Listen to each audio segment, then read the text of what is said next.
Hello again, and welcome to Broadcasting Scotland. I'm Andrew Wilson. At this time of year, everyone has a number of festive traditions that they follow, arguing over whether Die Hard is really a Christmas film, fainting at the price of postage for your Christmas cards, and here at Broadcasting Scotland, we have a tradition at this time of year where we look back at the previous 12 months and review the news that we've been reporting for you here on Broadcasting Scotland. And so today we've got the full Scottish review of 2023, Part 6. I'm lucky enough to be joined today for that review by Sandra White. Sandra was first a list MSP and then the SNP constituency MSP for Glasgow Kelvin between 1999 and 2021, when she was lucky enough to retire. Her campaigns have included working against closures and downgrading at the Royal Hospital for Sick Children at York Hill and the Queen Mother's Hospital. Sandra has also campaigned against racism and for improved treatment of asylum seekers, including joining an occupation against dawn raids. Sandra, how are you keeping? I'm fine, thank you, Andrew. A wee bit cold. It was hailstones earlier in Glasgow, but it's dark and dry just now. Very good, very good. It's certainly the nights are still drawing in at the moment. So yes, I it's know. getting dark. But it's fantastic that you've been able to join us today on Broadcasting Scotland, Sandra. Thank you. And what we'll do today, as I say, this is the full Scottish review of the year, part 6. And so we'll be looking at the news and headlines from Scotland and around the world during November and December of 2023. And so the first item, as you would expect, is with regard to the events in Israel and Gaza. International law should apply to all nations equally. When Russia attacked power and water supplies in Ukraine, that was condemned as a war crime. But Israel seems to believe that it has the right to cut off power, water, and food from Gaza, and even from the hospitals. So we need perhaps to have some perspective and to think about whether the situation in Gaza can be compared perhaps to the siege in Sarajevo or the establishment and then destruction of the ghetto in Warsaw during the Second World War. So, Sandra, with regard to the conduct of the Israeli government, with regard to the civilian population of Gaza, what's your reflection? They're very, very guilty of international war crimes.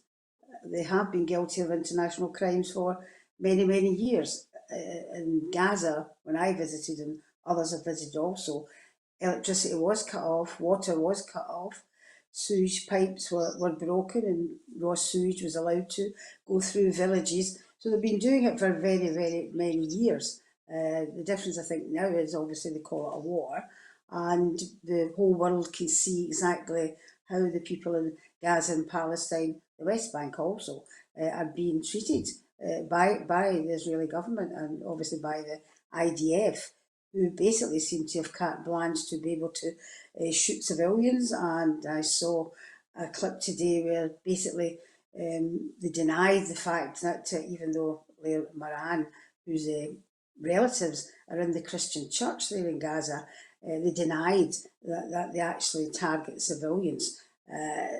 It's very, very much, you can see it yourself now, they are guilty of international, war crimes. And I certainly would look at, in comparison, Sarajevo was absolutely awful, awful for the people there. And the West, once again, showed themselves up to not basically doing anything and letting people be massacred. And I would also look at the Warsaw situation, where I saw a clip where they said that basically in Warsaw, the Jewish people had tunnelled underground also, similar to what was happening in Gaza. So there are comparisons there, and they should not be above the law. But unfortunately, for some reason, which escapes me and many others, they're not being held to account, and that they must be held to account, and they must go to the International War Crimes and the Hague.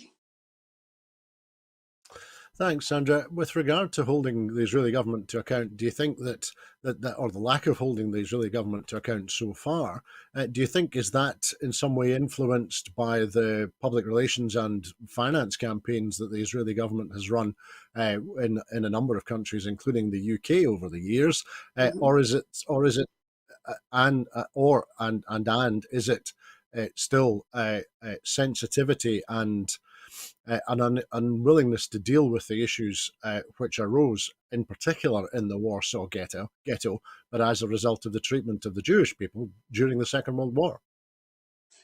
I think there's a small piece of that. There's a small piece of that in a number of people's minds, which possibly may be more in the politicians' minds rather than the people, even the Israeli people, who are suffering as well through this whole situation. But I think, yeah, there's finance is involved in that respect. I mean, I mentioned one of the previous programs in regards to discovery of gas and oil, in Gaza, basically the sea. There's definitely interest there from the USA in particular, but I can't think for the life of me any other reason apart from financial. You've got the Red Sea, the Suez Canal. Basically, I think that comes into it too. But what they've actually done is they've actually escalated any war that's going to unfortunately escalate. We've seen it already. We've now got the ships, sent from America, which really, when I saw the name of it, and I'm just going to double check the name of it, is it Prosperity? VI, USA Operation Prosperity. I mean, what a name to call something in the middle of a war. Could it not have been called for humanity? So I think even that name, this whole scenario of America and the various other countries also, the UK too, being involved in this to ensure that Israel, basically, supposedly gets, its goods through the straits. That tells you itself that it's financial when they call it Operation Prosperity. And that should worry everyone. And now we've got, basically, Yemen becoming involved. You're near enough on the process of a huge Middle Eastern war if something is not done. And, basically they're saying, well, please, if you stop the genocide in Gaza and let goods through, we will not stop ships moving, through the straits. We won't stop them in the Red Sea, and yet they're still saying no. So there has to be a reason that the politicians are pushing this. And for me, it's to do with the oil and gas, because obviously you've got the United Arab Emirates who have not, joined in the call for this, funnily enough, basically, to preserve, I presume, their so-called support in their population that's there. But there's certainly politics at the highest level and monetary finance there. Otherwise, it's a sickening thing to call anything prosperity. It should have been humanity. Absolutely. Thank you, Sandra. That's some great perspective there. I was going to move on to our next item now, because even though we're on Brexit Island and so it doesn't affect us directly, we do still look on from afar, perhaps enviously or with some degree of historical perspective as well. But in December, the EU approved the requests from Ukraine, Moldova, and Bosnia to begin the process of accession in order that they might join the EU in due course. So, Sandra, there are three very different countries there, each applying for their own reasons. So it's probably worthwhile looking at them one at a time a little bit, and certainly starting off with Moldova, which is one of the poorest countries in Europe, but obviously is also on the front line of the war in Ukraine. What do you think? What do you think is motivating Moldova to seek to join the EU, especially considering the extent of change, and political change that will be required in Moldova if it is going to be able to accede and join the EU? Mm. Yeah, this is it's not a strange thing, and it's not new. Obviously, a number of countries have been looking towards it, have been joining the EU. But I've always been told that economically they don't, match the status for being able to join. And now all of a sudden, it's not just the countries. Moldova, as you say yourself, it's not economically viable if it was going through the channels, the normal channels of the EU and the normal rules.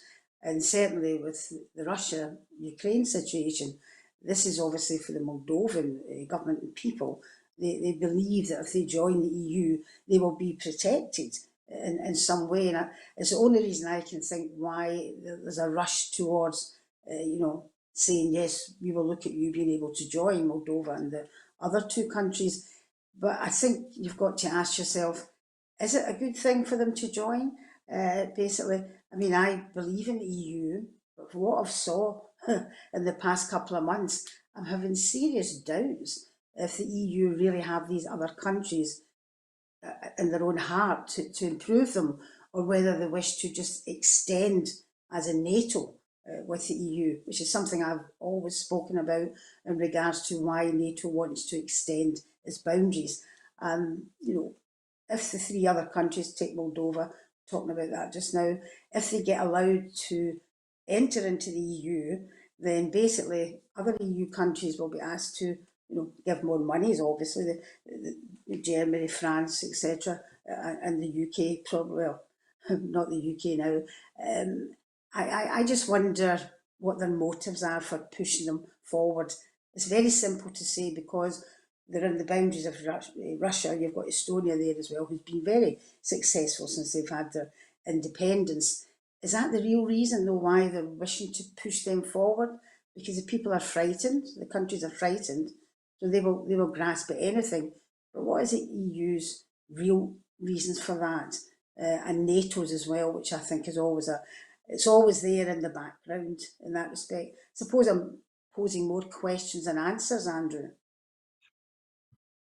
Well, that's a perfectly appropriate way of going about it, because there are a great deal of questions that will need answers, and that applies equally to the two other countries we'll touch on, both Bosnia and Ukraine. Thinking of Bosnia now, uh, certainly on Broadcasting Scotland in the past, I've been lucky enough to discuss with politicians from the Balkans the extent to which they see accession to the EU as being an important step forward in terms of securing continued and continuing peace in the region. But what do you think what do you think is driving the campaign for accession within Bosnia, and their enthusiasm for joining in the EU project? I think you hit the nail on the head in your introduction there in regards to protection, and obviously free from the threat of being subsumed back into Russia, because what happened in Bosnia and Sarajevo and the other countries was absolutely awful. It was genocide in a number of these countries.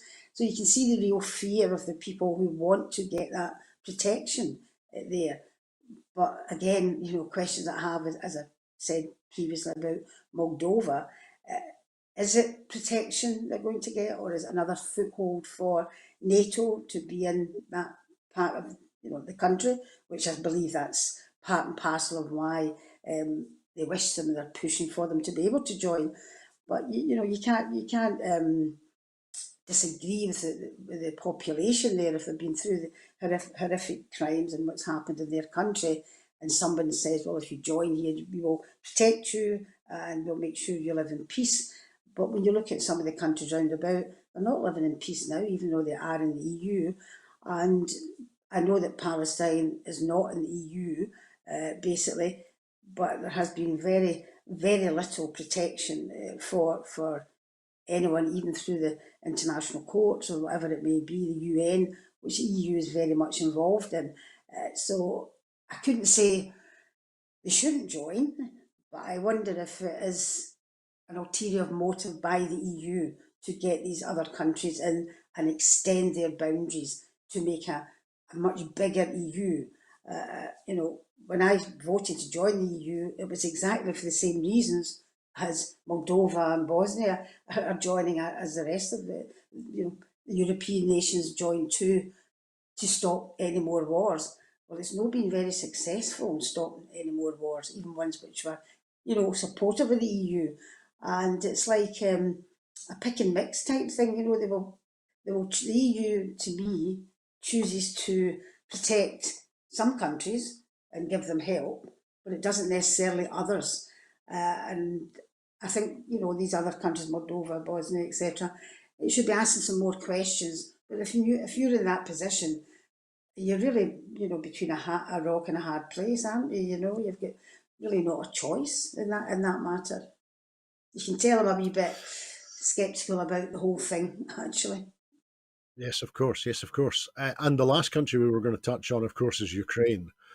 President Vladimir Zelensky has been campaigning for some time to make progress with accession, but it's been pretty clear that that process is not going to be straightforward, partially because of the recent political history in Ukraine. But we know Jens Stoltenberg, the NATO General Secretary, has made it plain. Whilst NATO supports Ukraine, Ukraine will not be able to join NATO whilst it's fighting a war with Russia.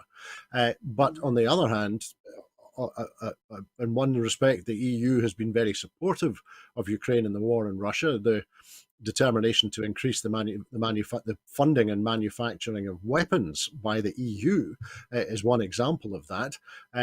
But the EU seems to be in a different position to NATO in terms of being able to make progress with organising the accession of Ukraine. So Ukraine seems to be in a particular situation here. What strikes you from the progress that's being made with Ukraine's request to accede to the EU, in particular in the context of it being a state which has been invaded and is at war?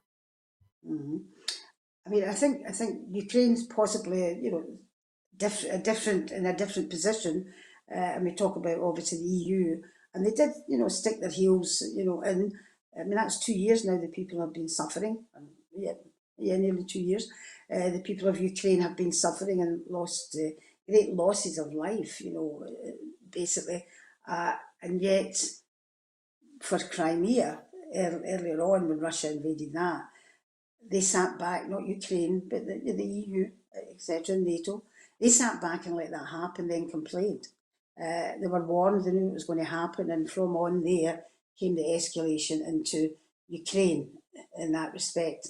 And I think the difference in Ukraine is they have got a very charismatic leader, Zelensky, who has been, travelling all over the world, America, etc., the EU, and has done a very good job at putting the case for his country to belong to the EU. So I think with what's happening in Gaza and Palestine and the Middle East, that has moved on. That has given more pressure to the EU to say we need to move. Whether they do move, though, I mean, they've said they will, but it's 2 years now.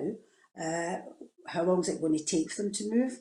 Or are they just saying that? You can tell I'm sceptical about the whole EU at the moment, anyway, basically. But the charismatic leader, the courage of the Ukrainian people, and the fact that he is able to go around the world and speak to everyone, I think that's made a difference. But there's another thing as well, and you also mentioned this in your introduction: weapons, manufacturing of weapons. Now, earlier on, we spoke about what's happening in regards to, infrastructure and also economy and where people, why is this happening? Is there anything in that? Look at the money that's being generated by these weapon firms. Look at the money that's being generated. And the EU and the US, UK, well, the US, yeah, the UK to an extent anyway, there's been a lot of money spent. A lot of these arms firms are making a lot of money out of this war. And I think that's a facet of it as well, basically, because unfortunately, sometimes war doesn't happen, and these weapons firms. I'm not saying they start the war, but they've certainly got everything ready for a war, and they make lots of money out of it. So in a way, it's not a negative. To me, that's part and parcel of the whole thing. But I would just like to see a promise given to the Ukrainian people. Yes, you will be a full member in 6 months, say, for instance. But they're still being hung out, So I'll wait and see if they give them a firm answer. But I think they will join. They will get into succeed to membership with the EU. Thanks, Sandra. That's some great perspective across three, as you say, three different countries with three different reasons for wishing to accede to the EU. So that was a good explanation and a good examination of each of those three countries. Thank you. We'll come back to the UK now for our next item, because through November and December, we've been watching and listening to the UK COVID inquiry in Westminster. So, toxic, misogynist, and incompetent. Just how dysfunctional was the UK government during the pandemic? We've listened to testimony from Dominic Cummings, Helen McNamara, Matt Hancock, Boris Johnson, and Rishi Sunak, and all people who were very much at the scene of the crime during the pandemic. So, Sandra, firstly, what's your reflection on some of the testimony we've been hearing from senior civil servants and formerly senior politicians? I mean, if it's pantomime season just now, isn't it? You know, this is pantomime Yes. season. And watching that was like watching a pantomime or an episode of Yes Minister, basically. They were all over the place. You could tell people were absolutely lying through their teeth. How could you lose all these WhatsApp messages and the hums and the haws, and then the arrogance when they were questioned again? I thought they were questioned very well by the KCs who questioned them. I think they did a very good job. And it was obvious that they didn't talk to each other. And if you were like, okay, you're Rishi Sunak, Boris Johnson, first of all, they were the head honchos, you might call it, and therefore they were supposedly calling the shots, and they expected everyone just to do the work. You could see that there was no correspondence between them. They eat out to die, basically, catch COVID. That was never discussed with the cabinet. So it was just like individuals just thinking, this is a good idea, I think we'll do that. And then obviously there's all the stuff with Michelle Mone and the various contracts it was given out, which are absolutely criminal too. And they covered all that up. No, you can't, FOIs, no, you can't do that. Thankfully now it's out in the open. And Michelle Mone, I think, might bring them all down with her. Certainly what she's saying now, because one of the lords has mysteriously discovered his WhatsApp messages, which he told the COVID inquiry that he had changed his phone and he didn't have them. And now all of a sudden he's found them because Michelle Mone has accused him. So he's brought evidence of that. I mean, the whole thing is an absolute shambles. And as I say, pantomime season, if it wasn't so serious, that thousands of people died because of this, and they just take it as if it's a joke. People talk about the UK being a democratic country. Jings, I mean, this is worse than a third world country, even. In fact, it's an insult to call some countries third world countries when you've got this here in the UK, which is supposed to be a democracy. It's more like a dictatorship. And the lies that came out of it, it was so obvious to see it with the hums and the haws and Boris Johnson. Oh, well, you're 85-year-old, they've had good innings, so they're going to die anyway, just let them die. I mean, this all came out of that, and that's the way these people's mindset is. It's a sheer eye opener to some people. Most of us could see through them. We knew that they were just incapable. And Dominic Cummings, who obviously we all thought, gosh, look at the state of him. He's been the star of the show, coming out with all the stuff that he's come out with. Really, as if he'd kept this wee dossier so that when the inquiry went forward, then basically he had all the answers. He could tell them what every one of them said personally. There's no getting away from it. You can't hide from it. It's there. The only problem is it's an inquiry, and as far as I can see, there's nothing at the end of it that would give them a jail sentence. Absolutely. Thanks, Sandra. And that description of it being a pantomime is absolutely right, I think, albeit that in this particular pantomime, everyone on the stage is a villain, which is a wee bit of a change. But let's True. move on to our next item now, because during November and December 2023, the UK Supreme Court rejected the Tory Westminster government's Rwanda refugee plans as unlawful. So there are questions as to whether the new legislation introduced by the Tory government after that Supreme Court decision, whether simply by passing an act that makes Rwanda safe, and there are questions as to the morality of the entire Rwanda scheme, when after all 70% of refugees are allowed to remain in the UK. And then, of course, there's the question which has come back to the surface lately of the use of the Bibi Stockholm, the barge to house. Intended to house hundreds of refugees, but which is not yet doing so. So, Sandra, firstly, in bringing forward yet more legislation after the Supreme Court said no, Rwanda is not a safe place to be sending refugees, do you think will this new legislation being pushed through as hard as possible by Rishi Sunak, will that legislation magically make Rwanda a safe place? No. And an answer, no. It won't make it a safe place. And, Human Rights Watch have said it's not a safe place. Um, the UK government have went against every single bit of international law in regards to what they're trying to do in Rwanda. They've given £140 million so far to the Rwandan government, and that's all we know about. There's other monies about court cases, etc. as well, and they still haven't an answer. And then to top it all off, just I think it was a couple of weeks ago, the airline says that they would not take Rwanda refugees to Rwanda. So what they're supposed to do? Are they all going to get into a boat themselves and take them over? And you can have Rishi Sunak as the captain, call it whatever name you want to call it.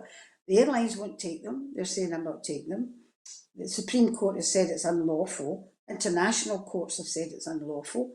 Human rights have said there are no human rights in Rwanda, and yet we've given them all this money, £140 million, and not one single asylum seeker has been sent over there.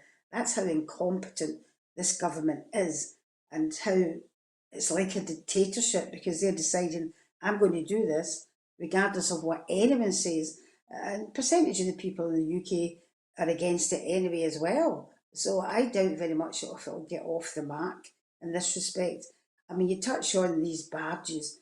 Who would have thought, I certainly wouldn't have, in my lifetime, that I would have seen people who are fleeing persecution, some of them getting drowned. I've seen it, kids, basically washed up in the shores, being put on a barge, docked somewhere, put on a barge. They don't even know where they're going. And then obviously I saw the death of the doctor who committed suicide on the barge, basically. It's inhumane. And you start to think to yourself, how can anybody think up these schemes? Do you think that human beings are better than that? But certainly, we saw in the past couple of months in various places, human beings are evil. And I think this planet it's unworkable and it is evil to subject human beings to this type of treatment when you're already suffering and traumatised from trying to. All you want to do is make a better life. You're trying to escape from torture, etc. You want to make a better life, even if you're an economic migrant. As loads of people have, Irish, Scottish, you name it. What's the matter? What's wrong with that? What's wrong with it? That you've got to basically put a label on them and send them to some place in Rwanda, or lock them up in a barge. Thanks, Sandra. And it's something we've touched on a couple of times already today. But as part of the most recent legislation being promoted by Rishi Sunak, there appears to be an attempt to get away from scrutiny by the courts and to defeat the kind of justice systems that you would expect to be applied to protecting what are, after all, human rights. So, do you think is this an indication of a growing preparedness on the part of certain right-wing governments to simply ignore the law? Hmm. Well, that's absolutely right. It's a dictatorship. They will ignore the law. And whilst you'll have some people, not the majority in the UK, who think, oh, that's a great idea, because you've had this constant barrage from the media, divide and conquer, we're being overrun. Rishi Sunak said it himself, which was a terrible speech. Jesus, it was just awful speech. He said it himself. You'll have some of them thinking about this. But I would say to these people, just think, once this comes into law, if it does, it'll not just be refugees that are caught up in this type of thing. It'll be you. I mean, the way they're just bypassing every part of the Human Rights Act, it'll affect us as citizens as well. But people can't see past that. Not everybody. But some folk can't see past that, and it's just another level. And as I say, I never thought I would see the situation where you're signatories to the Human Rights Act and you're looked upon as a democratic country, and you've got this right wing government who all started for Farage and then they jumped in the bandwagon. And I don't think, well, certainly don't see anything coming out of Labour's mouth that makes them any different. Uh, you better watch out yourself, the population of the UK, because once they're up, if they get away with this, they'll do everything. Well, they're already doing that, aren't they, about strikes and all that stuff as well. So it's not just a matter of the refugees, it's a matter of us as well. And people should think of that. It's a very interesting point that you make, Sandra. Thank you. And I was reflecting a little bit. We've seen events and we've seen a rise in people objecting to asylum seekers and refugees in the south of Ireland recently. As you say, since since Farage took to the political stage, we've seen a number of anti-immigrant and anti-asylum seeker stunts from him and others around him. And at the same time, we have a prime minister whose family migrated from Mm-hmm. East Africa. We have two former home secretaries whose parents migrated to the UK. And both Scotland and Ireland and India and East Africa were the subject of huge migrations and have a Yes. huge diaspora as a result. So, what do you think is driving resistance to migrants and asylum seekers and refugees in countries where a great proportion of the population have themselves migrated, or Yeah. amongst individuals whose families have benefited so greatly from migration? Racism is the word I would use, basically. I don't think people are inherently racist, but when you have a right wing government, a right wing press, a right wing media, well, I can think of maybe one or two that aren't, uh, constantly pummeling this down people's throats. You know, and people can't get a job, cost of living so high. It's just a bubbling melting pot which has came to the top, came to the boil, and basically typical. It's been going on for years. And divide and conquer, and you will pick on the weakest and blame them. And this is where it's all came from, you know, and that's where it's going to as well. Because basically, you can't get a job, your kids can't get a job, can't afford food, you can't afford a mortgage. Um, People will say, "Oh, look at these migrants, as they call them. They don't call them migrants, right enough. Look at these asylum seekers. They're getting a house, and I can't get one, and so can't get one. Look at that, they're working, and we can't get to work." It's a classic divide and conquer and blame the weakest, and it's something that's been going on for many years. But it's taken a hold in certain parts of the UK, not all of it, but in certain parts. And I was really surprised to see it in Dublin, basically, because obviously the Irish, as you say, the diaspora, and also the Irish politicians do not speak the way the politicians here speak, Sunak and the rest of them. But it's basically anything to get elected, and if they can make more of this and the division, then they will, people, not all of them, but I've seen it because the Tories have been in power for what, 13 years now.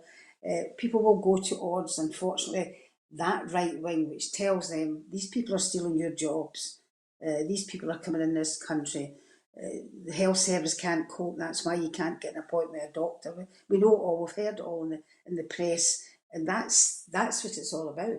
And it keeps these right wing folk who basically are the ones that are robbing the whole of the population, basically, particularly the population who can't get a job and are finding it difficult to feed their families. It keeps them in a job and it keeps the people down. Classic. And that's, you know, what's happening just now. People just need to get their heads around the fact that it's not asylum seekers that are doing this. It's the government that's doing it to you. And that's when the divide and conquer comes in. Absolutely. As you say, Sandra, classic divide and conquer. Thank you. Let's move on now, because in November 2023, the Westminster Chancellor of the Exchequer, Jeremy Hunt, his autumn spending statement brought in tax cuts, cuts to national insurance payments, which are going to have to be funded by cuts to public services.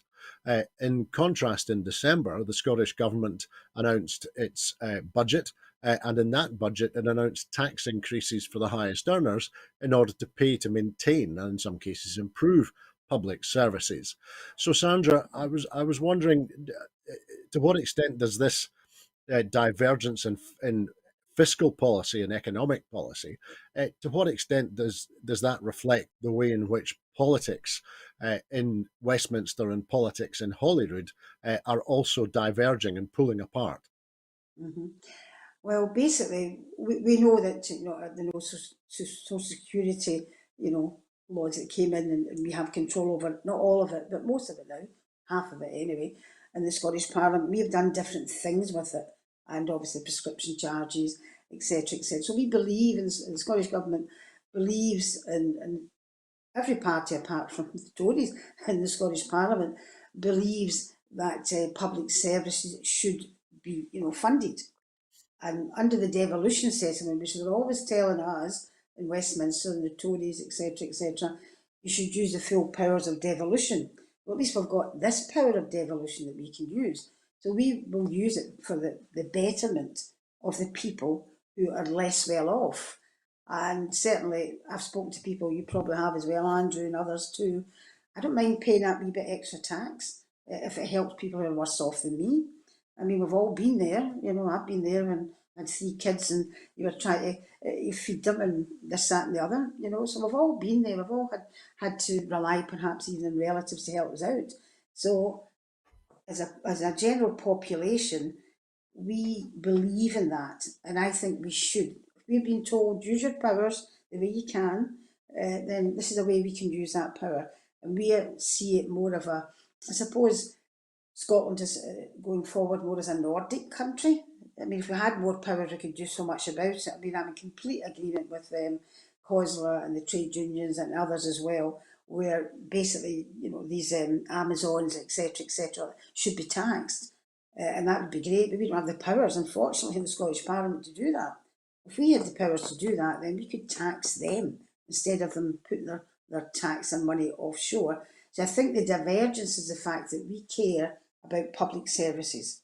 We care about free tuition. We care about, prescription charges or no prescription charges. We care about nursery schools, education, that type of thing, and making sure that people, whilst they're suffering with the austerity, which is running all of this, we need to do something to implement, child payment, that type of thing as well, to help the most vulnerable. Because if you can't help the most vulnerable, well, to me, you're not a proper human being. And that's the big difference. There is a huge difference when you've got continuation of Maggie Thatcher's policies down south, which obviously you can see they're going to privatise the health service. You can see that. Des Steering, you can see that West Steering, you can see what he's saying. He's saying you want good health and you want good public services, but you can't have both. I mean, imagine him just saying that. Of course you can have both if the people who have got the money are taxed more and it goes into the system to protect public services. And that is the biggest difference. I think we see ourselves more of a socialist country, if that's what you want to call it, rather than what they're doing, and I'm all right, Jack, and the rich are getting richer. That's, to me, that's a huge big difference. And we're just using the powers that we've got to do that, whilst the right wing press obviously are attacking us on, except, £175,000, 45% tax rate, etc., or 45 pence in the pound tax rate.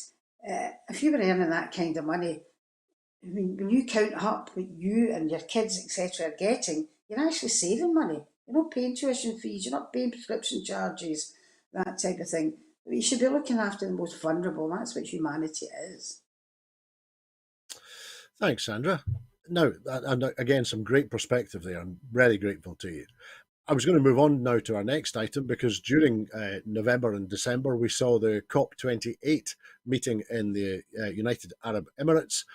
That meeting opened with a historic agreement on loss and damage payments, and it closed with nearly 200 countries agreeing to a deal that calls on all nations to transition away from fossil fuels, albeit the language of that final communique was controversial. So, Sandra, firstly, thinking perhaps from the perspective of COP26, which was in Glasgow, do you think that COP28 has been, as I say, bookended with very significant announcements and agreements? Do you think it's the case that COP28 was better stage managed, or that it actually achieved more than COP26, or does it matter much because the stage management perhaps points everybody in the right direction and makes more progress more likely? Well, obviously with the Paris Agreement that came out of the COPs 26, which looked very promising, and I believe people, countries were looking to adhere to that and push forward towards it. COP 28 was, in my opinion, stage managed. It was very beautifully set, etc. And then you had obviously the 200 countries signing the agreement. But when you look at the small print, and thankfully a number of journalists did look at the small print and had to report it anyway, and they end up, you have got the UK, which have just signed off, to, explore more oil and gas fields in the North Sea. Now if that's not fossil fuels, I don't know what is. And then you've got the AUE saying, well, basically, we will continue investing in our oil and gas too. One of the biggest ones. And the USA haven't done much better either, basically. So in a way, whilst we've got the 200 countries signing it, and to be fair to the countries I've just mentioned, basically the UK and the others, they'd said they would look at more innovative ways to explore the oil and gas and continue with the exploration of the oil. So they will look at different ways. We'll see if that comes about. But I'm not a great lover of these COPs 26, 28, or whatever COPs it is. Basically, I'll do a wee pun here. It's a bit of a cop out as far as I'm concerned, because you've all these countries who fly in, polluting the air with massive aeroplanes, etc., etc., and they talk a good talk, but we'll continue on, and then they come in and they say, yeah, we'll certainly do this, but I think the pudding's always in the eating. And if they can't come straight out and say fossil fuels, and these are rich countries, they're not countries like, they expect other countries where we dump our rubbish in these other countries for them to deal with. We should be actually expanding more to these other countries as well to help them deal with the climate process to change from fossil fuels. We can't just expect them to do that themselves. So whilst we say it and they sign up to it, the ones with the most power and the most money and the most polluting are the ones who are less likely to help the poorer countries who just cannot do it. So until I see them saying, whilst we're going to do this, but we will send a team over to wherever, where we send all our plastics and our rubbish, and we will build a plant there even to process whatever it may be, then I might believe that there is something positive comes out of these, COPs. But I'm still on the fence on whether this will actually do anything to stop the climate change and stop the use of fossil fuels. Thanks, Sandra. And one thing that struck me from COP28 was the emotional impact of those representing a number of island nations, which if the climate crisis is not addressed quickly, those island nations will cease to exist. Do you think our citizens of the world and politicians as well, are they beginning to join the dots between the threat that the climate crisis brings to the very existence of some nations, and also the extent that and to tie back to a previous conversation with you, the extent to which the expanding climate crisis will inevitably drive more migration? Well, I'm absolutely, yeah. It will drive more migration. It was a very good point that you raised. I can't remember the small island. Basically, they're saying they won't exist.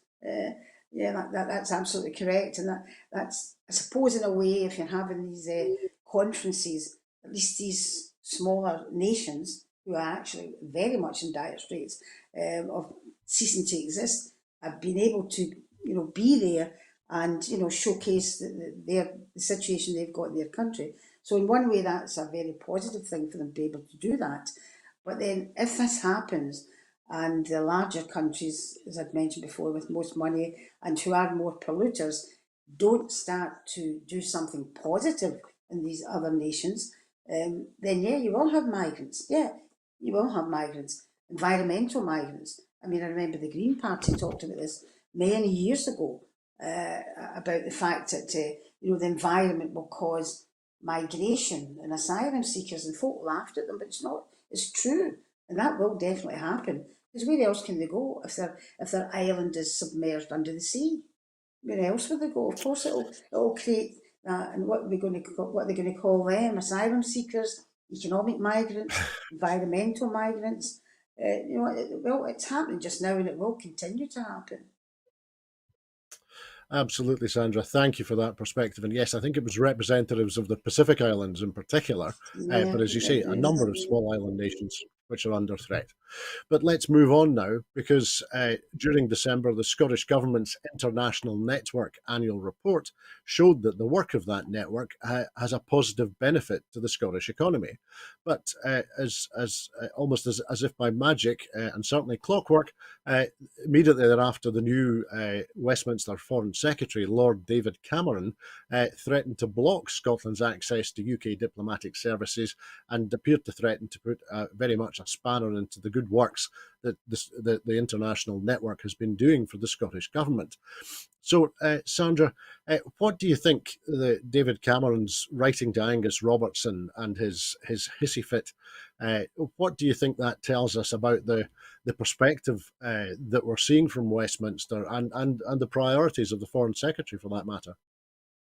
Well, basically, it looks as though that they're frightened at the fact that Scotland has been successful, even with a very small budget, has been successful, very successful in Europe with the Russell offices. Basically, they do a very good job there. Obviously, we're unfortunately out of Europe now, but when we're there, hosting and working along with the other European countries, and very, very well thought of throughout the world, and they're absolutely terrified, I believe, at the fact that we are actually being able to be like adults, basically, and we don't need a minder with us. And that's fear. That you can see through all walks of life. If you're not comfortable in your own shoes, then basically if somebody else is pushing another, as they call it, what was it said about the gender? Oh, that's right. They said that he said that the Scottish government's, outlook, and obviously it was a Gaza-Palestinian situation, was not the UK government's. I mean, that tells you something. In other words, we don't want you talking about anything that the UK government doesn't like. And if you marry the two together, you can see that actually, they don't like things that the Scottish government's doing, because the problem, we speak more to foreign governments, I believe, attaches, and when I've been in Parliament, and you can see even the last couple of weeks, Iceland, etc., have all visited the Scottish Parliament, basically. And we got on very well, and we're pushing, and we have brought a lot of money into Scotland, and we could bring a lot more if we were independent. So there's a fear there, they're frightened, because basically Lord David Cameron, that's a mouthful, isn't it? Basically, they're devoid of ideas. They have no idea. They're a pariah state, basically, and they're looked upon by the rest of, particularly Europe. You saw Rishi Sunak at that when it was in Europe. He was away up at the back row. He was away at the back. You couldn't even see him. So they're not rated in the rest of the world anymore, and they know it. So they want to bring Scotland down along with them, and I just think it's absolute fear that the fact that we are looked upon as a nation that can do things and does do things, whereas the rest of the UK don't, and that's the biggest thing to me. And it's like a threat, but it's sheerly just sour grapes, I think, as well. It's childish. Absolutely. Thank you, Sandra. Yes, Lord David Cameron of Chipping Norton. doesn't bear I thinking do get about. the whole time. Uh, let's move on now to our last item this afternoon, because 2023 started with a poll showing that 54% of the electorate in Scotland support independence, and 2023 ended with polling which came to the same conclusion. So, Sandra, I was going to ask you, first of all, what are your thoughts with regard to campaigning for independence during 2023? Mm. I'll be very honest with you here, absolutely very, very honest with you. I think there's so many different things happened within the SNP in 2023, and it was difficult to get people to, what would you call, sing from the same hymn sheet. Although we don't always, obviously, I didn't always do it, but I always believed in independence, basically. I think in 2023, the independence movement, to a certain extent, a few, exceptions, and the SNP as well. I think they lost it a wee bit there. They lost the momentum, and that boiled over to the activists and the members, and frustration came in. And then obviously we had the election for the leader, and I think Humza's done a very good job, and Stephen Flynn's done an excellent job in Westminster as well. So possibly with all the turmoil, we did need a breath of fresh air, a clean sheet, different people there. And I think that's what, and we'd always been asking for a rebuttal unit, but we also wanted one who was there on the front foot rather than on the back foot, and rebutting things, basically. So we're on our way to that. But I think 2023 for the independence movement was very hard. People were frustrated, the amount of different press coverage, etc., etc. But we came out strong. We stuck together. Some didn't, but vast majority was still out campaigning, and we're 54% in the polls. Really, for me, it's where do we go from here? Even though they've hit us with everything and all the stuff that's went on and it's still not resolved, we're at 54% in the polls. So even with all that happening, we're still in the majority for independence.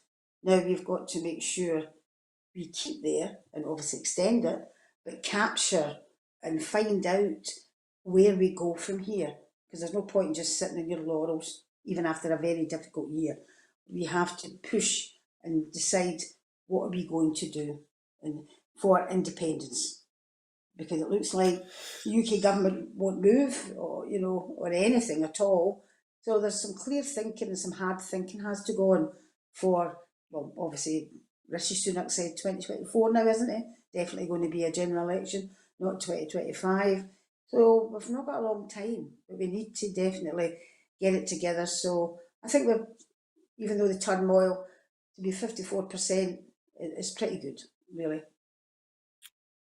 Absolutely. Thanks, Sandra. And thinking for a moment about the new generation you were talking about there, represented by Humza Yousaf and Stephen Flynn, for example, what do you think are their prospects for 2024, both in terms of campaigning for independence and perhaps electorally as well, with, as you say, an imminent general election? Mm-hmm. I think I'm not going to say they're very good. I think they're pretty good. If we can get our message out, because we can't rely on the vast media, we can't rely on that at all. It doesn't matter what we do. We found a cure for cancer. They would have something bad to say about it with the SNP. So we have to. We know we can't go through that. What we need to do is take it to the people. And that's obviously we've got the various conferences coming up and that type of thing. So we've got to go out to the people and take our message out. It's the only way we're going to get it done. And I know for a fact when I mean, every weekend there's 10, 12 activists out, knocking doors, etc., talking to people. So we have to get that message out. But I think Stephen Flynn has done a fabulous job in Westminster. He has really got under the skin. When they're attacking you, you're always doing something right. And I think Humza has been very statesmanlike, particularly over the situation in Gaza. Very statesmanlike too, but also he is very popular in his constituency, and he gets out and about with the people. So my message to them, if they listen to me, I don't suppose they will, they will, but I'll certainly be out there as well, is to get out and about as much as possible and get our message out to them, because we can't rely on the media. I think we shouldn't be negative about it. I think the positivity's there. We just need to make sure we harness it and make sure we get it out there, the message out there. Thanks, Sandra. That's a really positive note on which to finish today, because I'm afraid that's all that we've got time for. Oh, In, in making these programmes, Broadcasting Scotland depends on the generosity of viewers and others who value our distinctive approach to news, current affairs, and culture. Please help us to continue to make these programmes, to continue to develop the station, and to make new programmes. Our programmes will always be free to view, but if you can afford £5 a month, please consider becoming a Broadcasting Scotland supporter. Our need to reach our £30,000 target to continue to pay our bills is still pressing. Due to the generosity of our supporters, we've raised nearly £22,000. However, our need to raise the remaining £8,000 is really urgent. To everyone who has donated, and to everyone who has signed up to make a regular monthly payment as a Broadcasting Scotland supporter, thank you very much. There are other ways in which you can contribute to our work. If you would like to volunteer to work with Broadcasting Scotland, either behind the scenes or in front of the cameras, or in any other way that helps, then please visit our website at www.broadcastingscotland.scot and send us a message there. You can find us on X, Twitter, Mastodon, and Blue Sky at Broadcast Scot. Please like, retweet, boost, and reskeet us there. And you can also find us on Facebook by searching for Broadcasting Scotland. When you're watching us on YouTube, it would be great if you would like and subscribe to Broadcasting Scotland on that platform. We will be back tomorrow with the next episode of Scotland at 7. So please come and join us then. I'd like to say thank you to everyone.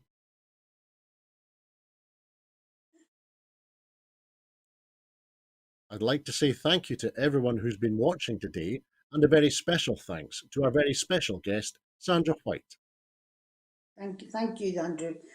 Have a lovely Christmas and a good New Year to you and Linda and everyone else. Thanks, Sandra. We'll be back with the next edition of the Full Scottish and Scotland at 7 next week. So thank you for watching us today, and please have a very peaceful festive season. Bye-bye.